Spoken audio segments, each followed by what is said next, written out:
네, 오늘 은혜 받으실 하나님 말씀은 히브리서 12장 28절 한 절 말씀만 보겠습니다. 다 같이 봉독하시겠습니다.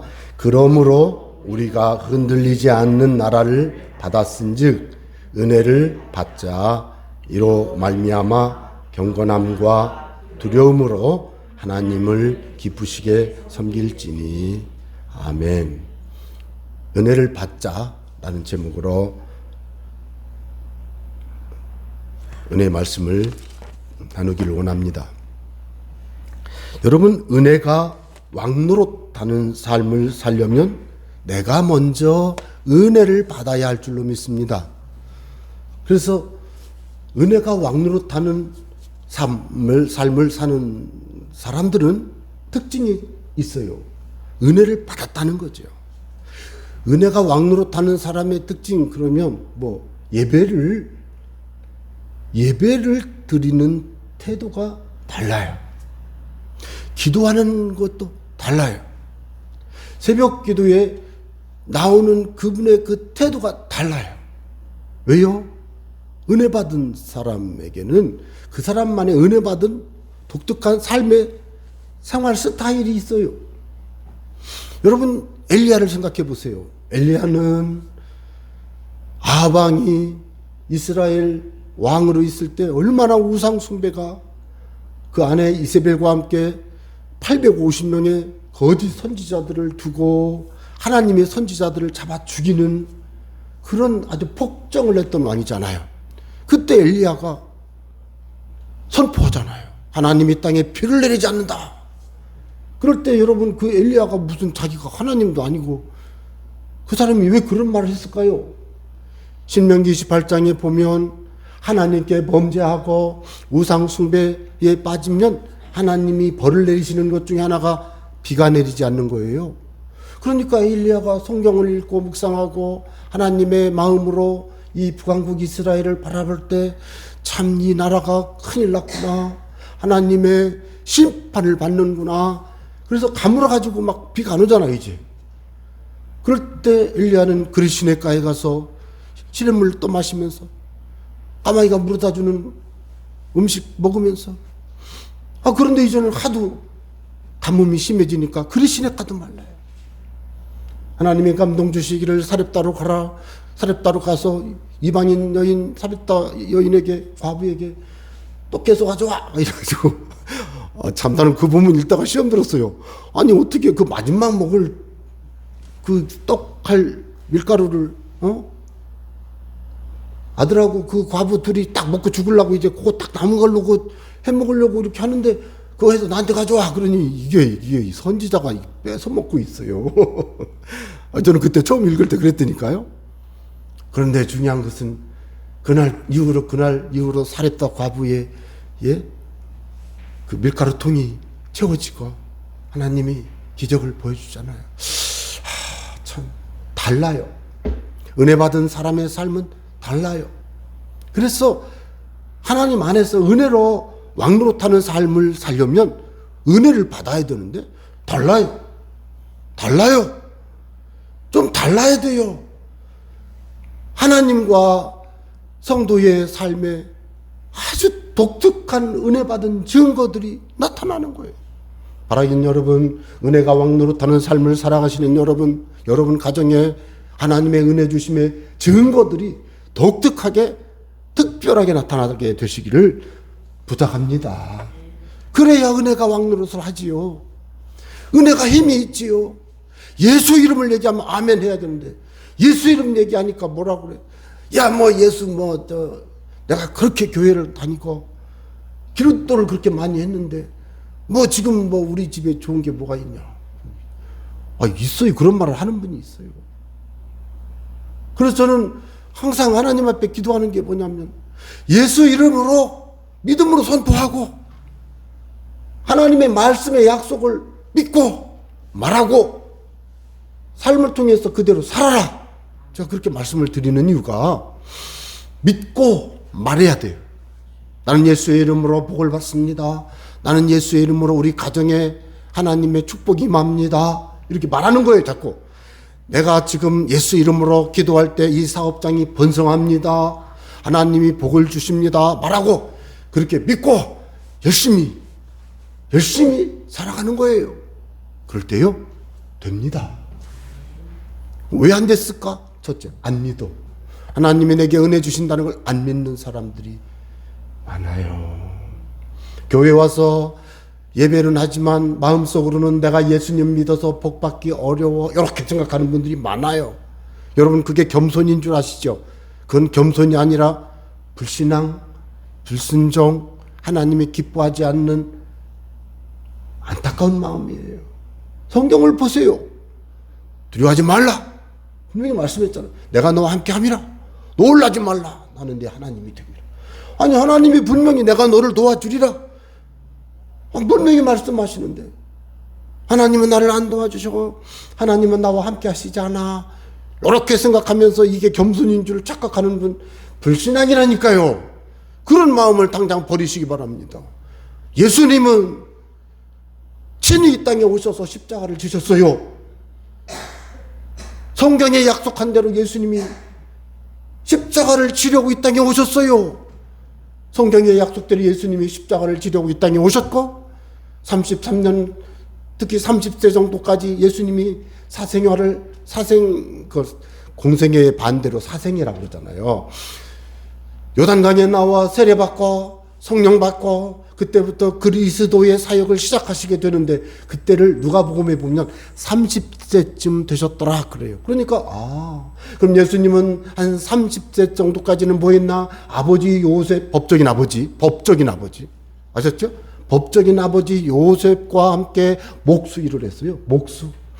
여러분, 성경에 보면 우리나라식으로 말하는 목수는 나무 대패 막 이런 거. 근데 유대인들의 관습에 의하면 그 목수는 철공 목수요. 철공 목수. 아주 그 힘든 그런 일들을 하시는 기능공이었어요, 예수님이. 그래서 그 예수님이 30세까지는 그렇게 하시다가 30대 때부터는 공생애를 사셨어요. 3년여 년 동안. 왜 3년이라고 합니까?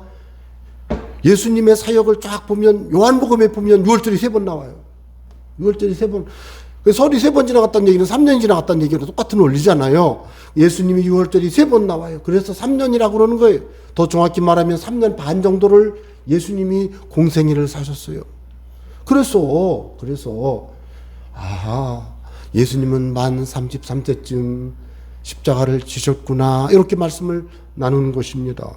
그래서 그 예수님이 그렇게 십자가를 지셨고 무덤에 장사 지낸 바 되었다가 3일 만에 예수님이 그러잖아요. 인자가 이방인에게 넘겨 능욕을 받고 죽임을 당한 후에 3일 만에 다시 살아나야 하리라. 예수님이 그걸 3번 말씀해요. 그러니까 예수님은 이 땅에 오실 때 이미 십자가를 지려고 오셨고 예루살렘에 입성할 때는 내가 이제 예루살렘에 가서 십자가를 진다. 그래서 예수님이 그 전부터 이제 예루살렘으로 올라가기 전부터 말씀을 하시잖아요. 그리고는 예수님이 그 말씀하신 대로 십자가를 지셨고 인자는 3일 만에 살아나야 하리라. 3일 만에 부활하셨잖아요. 그리고 제자들이 보는 곳에서 구름 가운데 들리워 하나님 보좌 우편에 앉으셨고 에베소 2장에 보면 예수님은 하나님 보좌 우편에 딱 앉아 계시죠. 그리고 그분이 지금 우리를 위해서 기도하고 계시는데 성령을 보내주실 뿐만 아니라 기도하고 계시는데 재림의 날에 예수님이 오실 겁니다. 이게 여러분 우리 사도신경 신앙 고백했잖아요. 이 놀라운 예수님의 사역을 마음에 새기고 아멘으로 받아들이고 그것이 내 삶의 축복의 이유, 하나님이 내게 복을 주시는 이유가 되는 줄 믿으시기 바랍니다. 그래서 예수님이 그렇게 하셨구나. 그래서 이제는 종려주일에 우리는 예수님의 예루살렘 입성을 기념하고 찬양하는 거예요.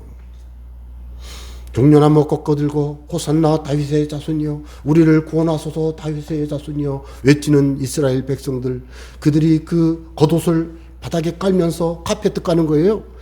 왕으로 오시는 예수님. 그런데 얼마나 이 퍼포먼스가 초라한지 한번 생각을 해보세요. 초라하지요. 왜 초라해요? 좀 말이라도 좀 차 타지, 말. 큰 백마라도 좀 타고, 예, 갑옷도 좀 입고, 양손에 칼을 들고, 창 들고, 막 군사를 거느리고, 그렇게 오셨으면 얼마나 보기가 좋아. 그런데 무슨 애기들 놀이하듯이 새끼 낙이, 조그만 낙이, 송아지만한 낙이 타고, 낙이는 또 작잖아요, 말보다도. 근데 새끼 낙이니까 얼마나 작아요. 그리고는 거기를 타고 이렇게 가는데 사람들이 외치긴 하지만 딱 보면, 아이고, 뭐 하는 거예요? 그런데 이게 스가랴서에 약속된 예수님의 예루살렘 입성의 성취, 예루살렘 입성의 성취, 낙이 타고 오시는 예수님의 모습인 것인 줄 믿으시기 바랍니다. 아, 예수님은 이렇게 나귀를 타도 구약 성경의 약속대로 타고, 예? 종려나무까지 꺾어들고, 와, 그게 다 약속의 성취. 호산나 다윗의 자손이. 그럴 때 예수님은 잠잠히 그냥 가시는 거예요. 계획 속에 예수님이 그렇게 하셨어요. 구약 성경, 저는요, 구약 성경이 신약 성경에 약속된 성경을 제가 청년 때 노트에다가 써가지고요, 구약 성경, 왼쪽은 구약 성경, 그 약속의 성취 오른쪽에 몇 장 쭉쭉쭉쭉 막 그 다 써가지고 공부하고 막 그랬어요. 아, 그런데 어느 날 도서관에 가봤더니 세상에, 아, 도서관에 책이 다 있는 걸 그걸 만들어내고 얼마나 그랬어요. 그 뒤로는 제가 참고 열람실에 가서 도서관에 가가지고 성경을 얼마나 많이 은혜를 받았는지. 여러분, 어떤 분들은 저는 3,500까지는 못 찾았습니다만은 성경의 약속이 3,500까지라고 그러는데 그 중에 예수님의 예언이요 몇백 가지가 있어요. 예수님에 대한 예언. 저는 지금도 그때 그걸 막 찾으면서 하나 더 찾았다 막 그래가지고 친구들하고, 야, 이것도 예수님에 대한 예언의 성취야. 그러면서 막 찾아가지고, 예? 그전에는 우리 때가 80년대는 성경책이 위에서 아래로 된 거예요. 요즘은 다 이렇게 위에서 아래로 샥. 그때는 한자 성경, 한자 혼용 성경 쫙 줄치고 색연필을 쥐면서 막 쓰고, 야, 이거의 약속은 예수님의 부활의 약속은 10편 16편. 근데 참 이제는 사복음서 사도행전에 어디에 부활의 약속이 성취돼서 다 쓰려니까 얼마나 많아요. 여러분, 그때 은혜를 받았어요. 은혜를 받는다고 하는 게 뭘까요? 여러분 한번 생각을 해보세요. 은혜를 받는다. 물론 은혜라는 말은 값없이, 여기 나왔죠. 아, 잠깐만, 좀 이따가요. 예, 은혜라는 말은, 자, 요거부터 보겠습니다. 은혜가 왕노릇하는 삶을 살아가려면 우리가 은혜를 받아야 하는데, 이미 저와 여러분 은혜를 받았습니다. 너희는 은혜로 구원을 받은 것이라. 은혜로 구원을 받을 것이라가 아니고 받은 것이라. 여러분, 구원에는 두 종류가 있어요. 이미 받은 은혜, 아직 받아야 될 은혜가 있어요. 그럼 은혜가 완성이 안 된, 구원이 아직 완성이 안 됐나요? 이미 받은 구원, 아직 받아야 될 구원이 있어요. 이게 뭐냐면요. 예수님을 믿을 때 하나님의 자녀로 성령께서 내주하셔서 확증하시고 양자 삼아줍니다. 우리는 소명받아 중생에서 구원받아서 중생에서 하나님의 자녀가 됐어요. 그런데 여러분, 저와 여러분이 오늘 육신 가운데 살고 있는 순간 여전히 우리 이 땅에 살잖아요. 구원의 완성은 영원한 하나님의 나라에 입성하는 거예요. 그럼 구원의 완성이 언제? 아직이 완성이 안 됐죠. 언제? 두 가지 방법이 있어요. 주님이 오실 때 우리는 다 구원이 완성됩니다. 구원이 오시기 전에 우리는 언제 구원이 완성됩니까? 구원이 오시기 전에 내가 이 땅에서 육신의 생명이 다하여 하나님께 갈 때 내 구원이 완성되는 거예요. 물론 구원의 완성이 육신의 부활을 통하여 영혼과 육신이 하나됨을 의미하는 예수님의 재림 때에 그때로 놓고 본다면 아직 구원이 완성된 건 아니지만, 하나님의 나라에 가서 계시록에 보면 영혼들이 하나님의 성전에서 찬송 부르고 예배합니다. 기도합니다. 그 영혼은 구원받은 영혼이에요. 그 영혼이 예수님이 재림하실 때 그 영혼이 다시 와서 이 땅의 육신과 연합해서 영원한 부활자의 몸으로 영생에 들어가게 되는데, 그게 구원의 완성이에요. 그런 의미에서 저와 여러분은 구원은 약속받았지만, 이미 구원받았지만 아직 구원이 완성이 안 된 거예요. 그런 의미에서 우리는 지금 구원받아 가고 있는 것입니다. 이런 의미에서 이 구원을 뭘로 받았어요? 은혜로 받았어요. 그 은혜에 의하여 믿음으로 말미암아 받은 것입니다. 또한 하나님의 은혜로 의롭다 하심을 받았습니다. 하나님의 은혜로 의롭다 하심을 받았습니다. 그런데 뭐라고 써 있어요? 값없이 의롭다 하심을 받은 줄로 믿으시기 바랍니다. 여러분, 값없이라는 말을 생각할 때 너무 가격이 싸니까 그냥 시장에 가서 쇼핑을 하는데 시금치를 한 단을 샀는데, 아이, 아줌마 이거 다 가져가. 나 집에 빨리 가야 되겠어. 이거 개평이야. 그냥 보너스로 주는 거야. 가져가. 그럴 때 그분은 물론 귀한 거죠. 시금치 한 단이 명절 때는 5,000원이더라고. 지금 가면 2,000원, 1,500원 해요. 그만한 거는. 섬초는 한 900원 해요. 요즘 섬초가 이제 나오는지 잘 모르겠네. 그런데 이게요, 900원짜리 하나 더 주는 거예요. 그러면 어휴, 귀한 거죠. 그렇지만 여러분, 900원짜리가 예? 미술 작품 하나에 얼마짜리가 있는데, 그 미술 작품 하나에 500만 원, 1000만 원짜리가 있는데, 그 옆에 가봤더니 모나리자가 하나 있어. 이렇게 쫙. 마네 모네는 5만 프랑인데 모나리자는 밑에 뭐라고 써 있냐면 프라이스리스라고 써 있답니다. 무슨 뜻인가 봤더니 가격 없음. 프라이스리스는 가격 없음. 그 말은 뭐예요? 너무 싸서 가격 없음이 아니라 너무 귀해서 얼마인지 계산할 수 없어서 프라이스리스라고 안 판다는 얘기죠. 여러분, 하나님이 우리에게 예수님의 십자가의 피 흘리심으로 우리를 의롭다 하시는 값없이 해주시는 이 은혜는 너무 싸서 가격이 값없습니까? 너무 비싸서 값없습니까? 한번 생각해 보세요. 너무 귀하고 값지고 계산할 수 없음이에요. 저와 여러분이 그런 은혜를 받았음을 믿으시기 바랍니다. 저와 여러분이 죄로 말미암아 영원한 사망 지옥 형벌에 떨어질 인생이었는데 그 아들 예수님의 십자가의 죽으심을 믿을 때 단지 믿음 하나만을 보시고 주님이 내 모든 죄를 용서하시고 하나님의 자녀 삼아주신 것은 값없이 주시는, 귀하고 값진 것을 값없이 주시는 하나님의 은혜인 줄로 믿으시기 바랍니다. 이미 이런 은혜를 저와 여러분은 넘치도록 받았어요. 근데 문제는 뭐냐? 넘치도록 부어주신 하나님의 은혜를 내가 감사하지를 않아요. 잘 몰라. 마치 뭐와 같아요? 애기들이 엄마 품에서 막 하면서 엄마한테 막 떼쓰고 막 그러잖아요. 그 엄마가 자기를 안 돌보면 자기는 살 수 없잖아요. 그런데 애기들이 때때로 떼쓰잖아요. 왜 그래요? 애기니까 그렇죠. 그래도 이쁘잖아요. 그런데 이제 뭐 한 20살 먹었는데 떼쓰면 어떻게 되겠어요? 그거 안 되잖아요.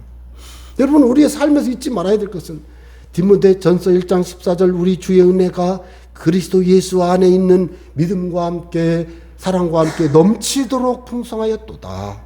뭐라고요? 넘치도록 믿으시기 바랍니다. 주님의 은혜가 저와 여러분에게 넘치도록 풍성하게 주셔서 받은 줄로 믿습니다. 믿습니까? 받은 줄로 믿으세요.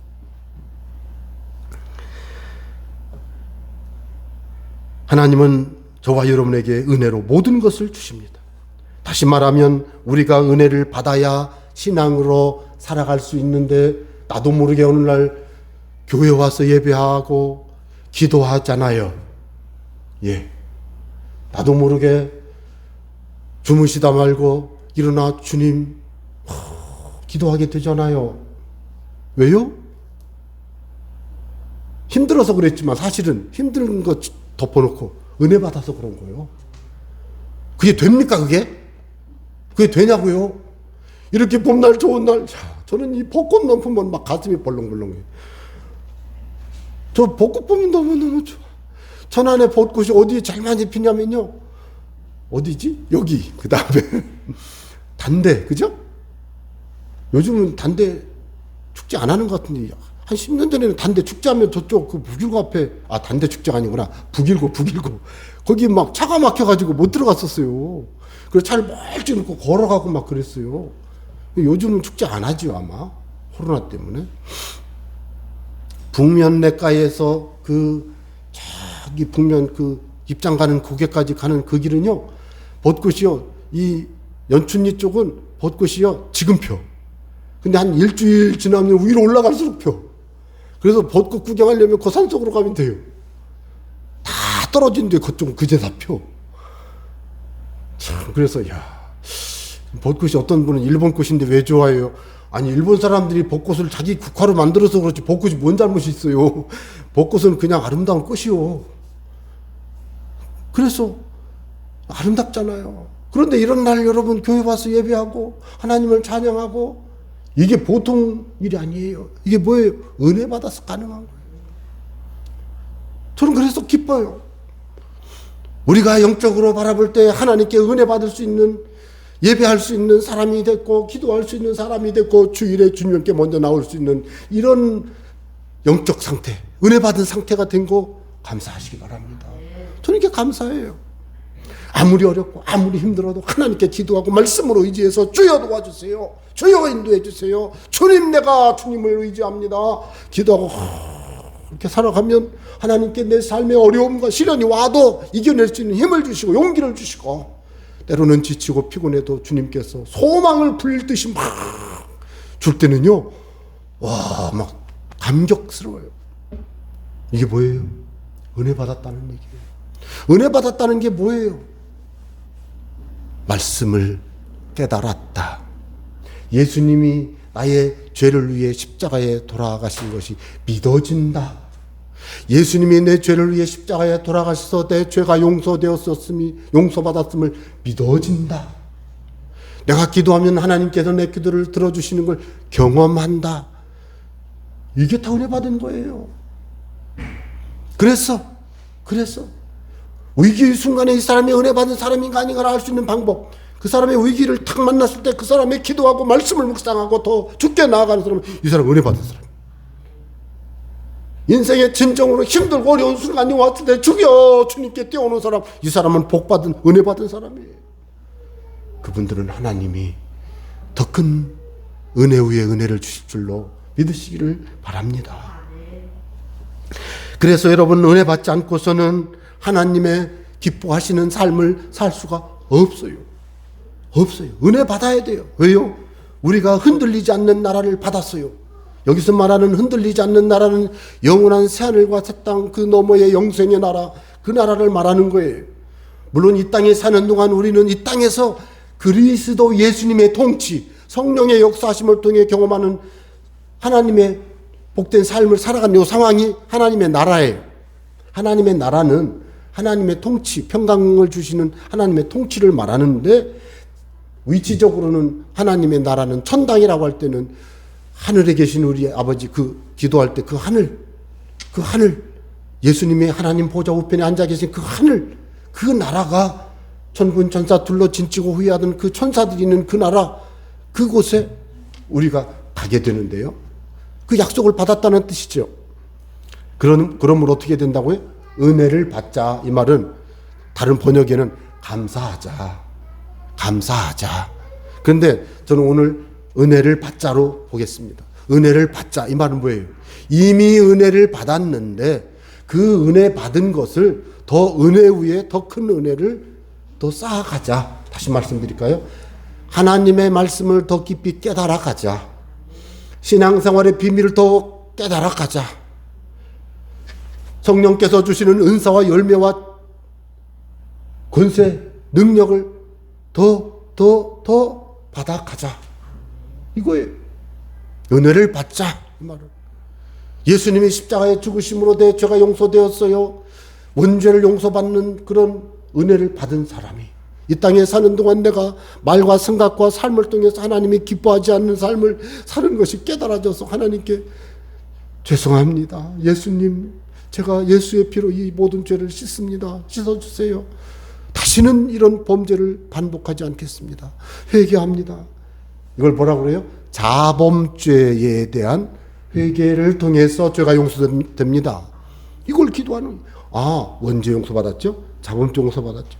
기도하다 보면 우리 부모님, 아버지 때, 조부모님 때, 고조라고 그러죠. 4대 때, 5대, 6대 때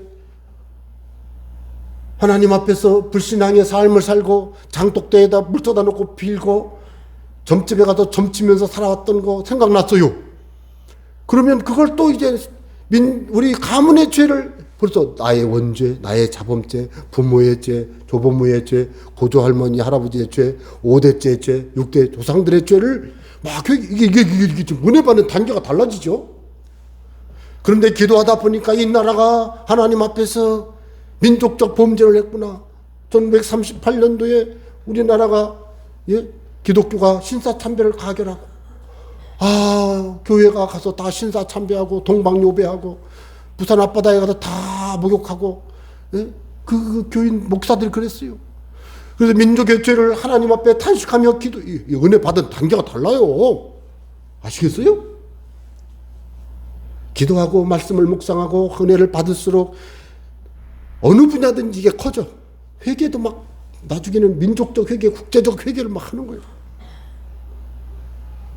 그러니까 지금 저는 죄 회개에 대해서만 이야기했습니다만 이것이 이제는 복음 선포로 가면 최초의 복음 선포는 가족에게, 그 다음에는요 사촌, 삼촌, 사촌, 친족들에게 막 복음을 증거하고, 나중에는 이제는 친구들에게 복음을 증거하고, 사업장에서 복음을 증거하고, 차라리 내가 사업을 하는데 우리 사업장 중에 한 층이 조그만 공간을 예배당으로 만들어 놓고 전 교인에게 신우회를 조직해가지고 그 회장님이 말이죠, 다 와! 그래가지고 선발할 때부터 당신 우리 교회, 우리 회사는 예수 믿는 사람들이 함께 기도하며 하는 회사예요. 동의하십니까? 그래서 동의하지 않는다고 하면 뽑질 않아. 처음부터 예수 믿는 사람 아니면 예수님 믿기로 작정하십니까? 예, 그래, 알았어. 그러면 예수님 믿어. 그리고선 데려다가 놓고 전도해서 다 예배하고. 여러분, 그런 회사가 많아요. 그런 회사들 많습니다. 왜요? 내가 혼자 예수 믿는 이 믿음이 은혜를 받다 보니까 이제는 가족, 친지, 사업장, 직장에 막 확장되는 거예요. 왜요? 이게 은혜 받은 증거예요, 여러분. 은혜 받으면 이렇게 바뀌어요. 그러니까 바울 사도가 1, 2, 3차 전도여행, 죄수로서 로마 전도여행을 통해서 20년 가까이 복음 전파하는 그 모든 사역을 보면 이게 예수님께 은혜 받지 않고는 할 수 없는 일이에요. 은혜 받으면 달라집니다. 그래서 은혜를 받아야 되는 거예요. 저는 여러분에게 부탁합니다. 은혜 받기를 힘쓰시기 바랍니다. 은혜를 받자. 은혜를 받자. 은혜를 받기를 힘쓰세요. 이로 말미암아 경건함과 두려움으로 하나님을 기쁘시게 섬길지니, 은혜를 받아야 할 이유는 주님은 십자가를 지심으로 우리에게 흔들리지 않는 영원한 나라를 주셨기 때문입니다. 그 나라에는 은혜로만 들어가요. 그러므로 은혜를 받아서 하나님을 기쁘시게 섬겨야 하는 거예요. 우리의 섬김의 목표가 뭐예요? 하나님을 기쁘시게. 뭐라고요? 하나님을 기쁘시게 하려고 섬기는 거예요. 하나님이 기뻐하시는 일을 하는 거예요. 그럴 때 태도는 어때요? 경건함과 두려움으로. 경건함과 두려움으로. 여러분, 경건함이 뭐죠? 경건함이란 하나님을 닮음, 가드니스, 하나님을 닮음, 하나님 같은 비슷함. 다시 말씀드리면 하나님이 기뻐하시는 일, 경건함. 그래서 경건함은 가장 첫 번째는 뭐예요? 예배, 기도, 사랑, 봉사, 섬김, 교회생활, 이런 것들이에요. 이건 아주 초보적인 경건이에요. 야고보서 1장에 보면 경건이 뭐예요? 고아를 돌아보고 과부를 돌보는 거예요. 그래서 경건은 뭐예요? 하나님의 마음으로 사회를 변화시키고 사회에 봉사하고 고난받는 이웃들을 도와주고 나누어주고 섬기는 이런 일을 하는 게 경건이에요. 여러분, 경건이 예배만 경건이라고 생각하는 거는요, 아주 초보적인 경건이에요. 경건은 세상을 변화시키는 그리스도의 힘. 예수님 믿는 사람이 세상을 향해 하나님의 사랑을 전파하기 위해 애쓰는 섬김. 이것이 경건이에요. 그래서 우리 그리스도인들의 삶이 사회적인 책임이 있어요. 사회적인 책임. 여러분, 저와 여러분 때문에 이 땅이 복을 받는데, 저와 여러분이 예수님을 잘 믿을 때 이 땅이 왜 복을 받아요? 여러분, 사업하는 한 분이 예수님 잘 믿고 사업을 잘했어요. 그래서 그 사업장에 오는 사람들이 다 예수님을 믿게 됐어요. 그분이 집에 가서 가족 다 전도했어요. 그럼 그 사업장이 교회는 아닌데 교회 같은 일을 하고 있잖아요. 이게 경건이에요. 마치 경건을 교회에 데려오는 것만 경건이 아니라 주님의 마음을 닮은 참 그리스도인들이 이 땅에 태어나도록 하는 것. 정치를 하는 사람들이 교회에 갈 때 자기의 표를 얻기 위해서 교회를 가는 경우가 있다면 죄송하지만 안 온 것보다는 잘했는데 참 믿음이 아니라면 그건 아니잖아요. 그죠? 그래도 교회는 오긴 와야 돼. 그죠? 근데 우리가 분별을 해야 돼요. 제가 말씀드리는 건 뭐냐면 자기의 이익을 위해서 믿지도 않으면서 교회 다니는 거 말고 사회와 세상에서 그리스도의 사랑을 선포하고 봉사하는 그런 신앙의 힘, 이것이 경건입니다. 두려움은 뭐예요? 이해하기 쉽게 말씀드릴까요? 여러분, 예수님 믿는 내가 지옥 갈까봐 두려워요. 저 지옥 갈까봐 두렵습니다. 오해하지 마세요. 내가 본 죄가 많아서가 아니에요. 제가 하나 깨달은 것이 뭐냐, 교회에 다니는 사람 중에 얼마나 많은 사람이 지옥에 가는가. 많이 간다고 저는 생각합니다. 내가 잘 모르지만 많은 사람이 내가 천국 가서 볼 때 천국에 없어서 놀랄 거랍니다. 우스갯소리가 있잖아요. 어떤 사람이 천국 갔더니 왔어 어서 와 그러더니 예수님이 그러더라는 거예요. 그런데 좀 있으니까 자기 아무개 목사 들어온다 그러고 예수님이 막 발바닥 맨발로 막 뛰어나가시더래요. 그래서 예수님 내가 올 때는 별로 안 반가워하시더니 목사님이 온다니까 그냥 목사님을 이렇게 반가워하세요. 이러니까 목사님이 예수님이 한숨을 푹 쉬면서 그랬대잖아요. 이야, 하도 오랜만에 목사가 지금 왔다. 이런 게 우스갯소리지만 제가 그래서 이 자조적인 섞인 이런 이야기들을 들으면 그래, 내가 만난 ABC 당신들은 정말 하나님의 사람이라면 목사이기 전에 그리스도인이라면 그럴 수 없는데 그렇게 사는 걸 보니 안 되겠어. 죄송합니다. 그 목사도 이런데 안 목사는 어떻게 될까? 제가 그래서 여러분에게 호소합니다. 천국의 확신 가운데 갈 수 있도록 지옥을 두려워하고 하나님을 기쁘시게 섬기시는 여러분 되시기 바랍니다. 그래서 이 말씀을 통해서 세 가지만 말씀드리겠습니다. 첫째, 우리는 이미 은혜 받은 자인 줄 믿으시기 바랍니다. 내가 은혜 받은 자로서 감사하는 자가 되시기 바랍니다. 날마다 감사하고 우리가 은혜 받은 것이 더 확장되게 되기를 바랍니다. 두 번째, 우리가 은혜를 받아야 하는 이유는 두려움과 경건함으로 하나님을 기쁘시게 섬기기 위해서임을 깨달으시기 바랍니다. 그래서 여러분 집에서, 여러분 일터에서, 여러분이 만나는 사람 사이에서 주님을 어떻게 섬길 것인지, 지옥에 대한 두려움, 하나님의 심판에 대한 두려움, 천국의 소망 가운데 기뻐하며 주님을 기쁘시게 섬기며 경건하게 살며 그렇게 살아가는 여러분 되시기를 바랍니다. 마지막으로 은혜 받은 만큼 은혜의 열매를 맺으시기를 바랍니다. 여러분, 많이 심어야 많이 거둡니다. 많이 나누어줘야 많이 복을 받습니다. 은혜 받은 만큼 하나님께서 은혜 받은 만큼 나누고 섬기고 봉사하고 심잖아요. 그래서 은혜 받은 만큼 하나님이 복을 주시는 거예요. 바라긴 여러분, 은혜를 많이 받으세요. 이 땅에서 100배의 복을 받으세요. 비록 환난도